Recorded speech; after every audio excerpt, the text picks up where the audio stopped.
Hi, എല്ലാവർക്കും നമ്മുടെ ചാനലിലേക്ക് സ്വാഗതം. ഞാനിന്ന് വന്നിരിക്കുന്നത് ഒരു സിമ്പിളായിട്ടുള്ളൊരു തക്കാളി ഫ്രൈ ആയിട്ടാണ്. അപ്പോൾ സൂപ്പർ ടേസ്റ്റാണ് കേട്ടോ ഇതിന്. അപ്പോൾ ഈ സിമ്പിളായിട്ടുള്ള തക്കാളി ഫ്രൈ എങ്ങനെയാണ് തയ്യാറാക്കണമെന്ന് നോക്കാം.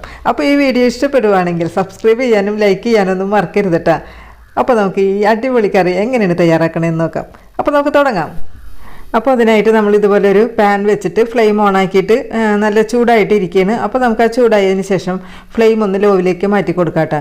എപ്പോഴും നമ്മൾ ആ കാര്യം ഒന്ന് ശ്രദ്ധിക്കണം. അതിന് ശേഷം നമുക്ക് ഇതിനകത്തേക്ക് ഒരു 2 ടേബിൾ സ്പൂൺ അളവിലുള്ള വെളിച്ചെണ്ണയാണ് ഒഴിച്ചു കൊടുത്തിരിക്കുന്നത്.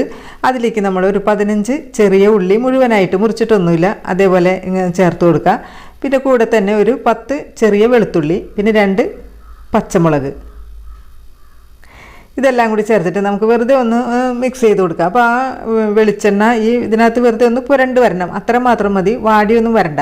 ഇനി നമ്മൾ അതിലേക്ക് ചേർത്ത് കൊടുക്കുന്നത് 4 തക്കാളി ഒന്ന് 2ആയി മുറിച്ചതിന് ശേഷം നമ്മൾ ഇതേപോലെ ഒന്ന് ചേർത്ത് കൊടുക്കുക. അതിനുശേഷം വീണ്ടും ഒന്ന് മിക്സ് ചെയ്ത് കൊടുക്കുക. അപ്പോൾ ആ വെളിച്ചെണ്ണയൊക്കെ ഒന്ന് പുരണ്ട് വരുന്നതിന് വേണ്ടി മാത്രം. അതിനുശേഷം നമുക്കിതൊന്ന് തിരിച്ചിട്ട് കൊടുക്കാം. അപ്പോൾ തിരിച്ചിട്ട് കൊടുത്താൽ മാത്രമേ നന്നായിട്ട് ഈ തക്കാളി വെന്ത് കിട്ടുള്ളൂ. അപ്പോൾ നമുക്കൊരു 10 മിനിറ്റ് നേരം നമുക്കിത് മൂടി വെച്ചിട്ട് വേവിച്ചെടുക്കണം. അപ്പോൾ നമ്മളിതൊരു മീഡിയം ഫ്ലെയിമിലിട്ടിട്ടാണ് കേട്ടോ നമ്മളിത് വേവിച്ചെടുക്കേണ്ടത്.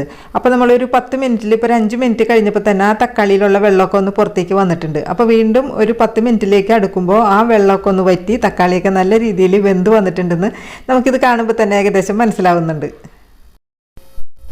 ഇപ്പോൾ നമ്മളിതൊരു മീഡിയം ഫ്ലെയിമിൽ ഈ തക്കാളി വേവാൻ വെച്ചിട്ട് 10 മിനിറ്റ് ആയിട്ടുണ്ട്. അപ്പോൾ ഈ സമയത്ത് നമുക്കിതൊന്ന് തുറന്ന് നോക്കാം. അപ്പോൾ ഈ തുറന്ന് നോക്കുമ്പോൾ തന്നെ നമുക്ക് ഈ തക്കാളി കാണുമ്പോൾ നമുക്കറിയാൻ പറ്റും തക്കാളി നല്ല രീതിയിൽ തന്നെ അത് വെന്ത് വന്നിട്ടുണ്ടെന്ന്. അപ്പോൾ നമുക്ക് ഈ തക്കാളിയുടെ ഈ പുറമേയുള്ള തോലൊക്കെ ഒന്ന് നമുക്കൊരു ഹോൾഡർ ഉപയോഗിച്ച് ഇതുപോലെ ഒരു ഹോൾഡർ ഉപയോഗിച്ച് നമുക്ക് വെറുതെ ഒന്ന് നമുക്ക് പൊക്കിയെടുത്താൽ മതി. കറക്റ്റായിട്ട് അത് ഇങ്ങനെ കിട്ടും. അപ്പോൾ എല്ലാവരും നമുക്ക് ഇതേപോലെ അതിൻ്റെ തോലൊക്കെ കളഞ്ഞെടുക്കാം. അതിനുശേഷം നമുക്ക് വീണ്ടും നന്നായിട്ട് ഇതൊന്ന് മിക്സ് ചെയ്തെടുക്കാം. അപ്പോൾ നല്ല തക്കാളിയൊക്കെ നല്ല സോഫ്റ്റ് ആയിട്ടാണ് ഇരിക്കണം, ഉള്ളിയൊക്കെ. അപ്പോൾ എന്തെങ്കിലും ഒന്ന് വെച്ച് പ്രസ് ചെയ്താൽ പെട്ടെന്ന് തന്നെ അത് വെന്ത് ഉടഞ്ഞ് കിട്ടും. അപ്പോൾ നമുക്ക് കുറച്ച് മാത്രം ഒന്ന് ഉടച്ച് എടുത്താൽ മതി കേട്ടോ, അധികം അങ്ങോട്ട് ഉടച്ചെടുക്കണ്ട. അപ്പോൾ ഇതിനകത്തേക്ക് നമുക്കിനി മസാലകളൊക്കെ ചേർത്ത് കൊടുക്കാം. ഇതിനകത്ത് ഇപ്പോൾ നമുക്ക് അധികം മസാലകളൊന്നും ചേർക്കാനില്ല. അപ്പോൾ നമ്മളിപ്പോൾ ചേർത്ത് കൊടുക്കുന്നത് ഒരു 1/4 ടീസ്പൂൺ മഞ്ഞൾപ്പൊടി, 1/2 ടീസ്പൂൺ നല്ല എരിവുള്ള മുളക് പൊടി, ഒരല്പം മാത്രം കായത്തിൻ്റെ പൗഡർ, പിന്നെ ആവശ്യത്തിന് ഉപ്പ്. അപ്പോൾ ഉപ്പ് ചേർക്കുമ്പോൾ എപ്പോഴും ശ്രദ്ധിക്കണം കേട്ടോ, കാരണം ഇത് ഒന്നും കൂടി വറ്റി വരുമ്പോൾ അതിൻ്റെ ക്വാണ്ടിറ്റി കുറയും. അപ്പോൾ നമ്മൾ ഇപ്പോൾ ചേർത്ത് കൊടുക്കുന്ന ഉപ്പ് കൂടാനുള്ള സാധ്യതയുണ്ട്. അപ്പോൾ അതുകൊണ്ട് ഉപ്പ് ഇടുമ്പോൾ എപ്പോഴും ഒന്ന് ശ്രദ്ധിക്കുക, കുറച്ചായിട്ടിടാം.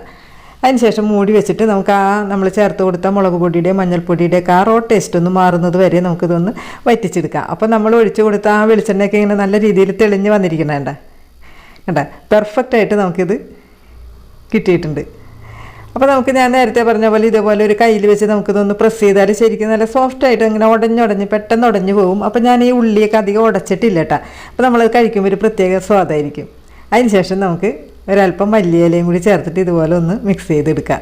സൂപ്പർ അടിപൊളി ടേസ്റ്റിലുള്ള തക്കാളി ഫ്രൈ അങ്ങനെ റെഡിയാക്കി എടുക്കാൻ പറ്റിയിട്ടുണ്ട്. അപ്പോൾ നമ്മൾ എടുക്കുന്ന തക്കാളി എപ്പോഴും ഒരല്പം പുളിയുള്ള സൈസ് ആയിരിക്കണം കേട്ടോ, അപ്പോഴാണ് കറിക്ക് കൂടുതൽ ടേസ്റ്റ് ഉണ്ടാവുന്നത്. അപ്പോൾ നമുക്ക് ചോറിന് മാത്രമല്ല കേട്ടോ, നമുക്കിത് ചപ്പാത്തിക്കും അപ്പത്തിനും പൂരിക്കും എന്തിൻ്റെ വേണമെങ്കിലും നമുക്കിത് ചേർത്ത് കഴിക്കാൻ പറ്റിയ ഒരു അടിപൊളി തക്കാളി ഫ്രൈ ആണ്. അപ്പോൾ ഈ വീഡിയോ ഇഷ്ടപ്പെടുവാണെങ്കിൽ ഞാൻ എപ്പോഴും പറയാറുള്ള പോലെ തന്നെ സബ്സ്ക്രൈബ് ചെയ്യാനും ലൈക്ക് ചെയ്യാനൊന്നും മറക്കരുത് കേട്ടോ. അപ്പോൾ നമുക്കൊരു അടിപൊളി വീഡിയോ ആയിട്ട് വീണ്ടും വരാം. അതുവരേക്കും എല്ലാവരും ഹാപ്പി ആയിട്ടിരിക്കുക. ടാറ്റാ.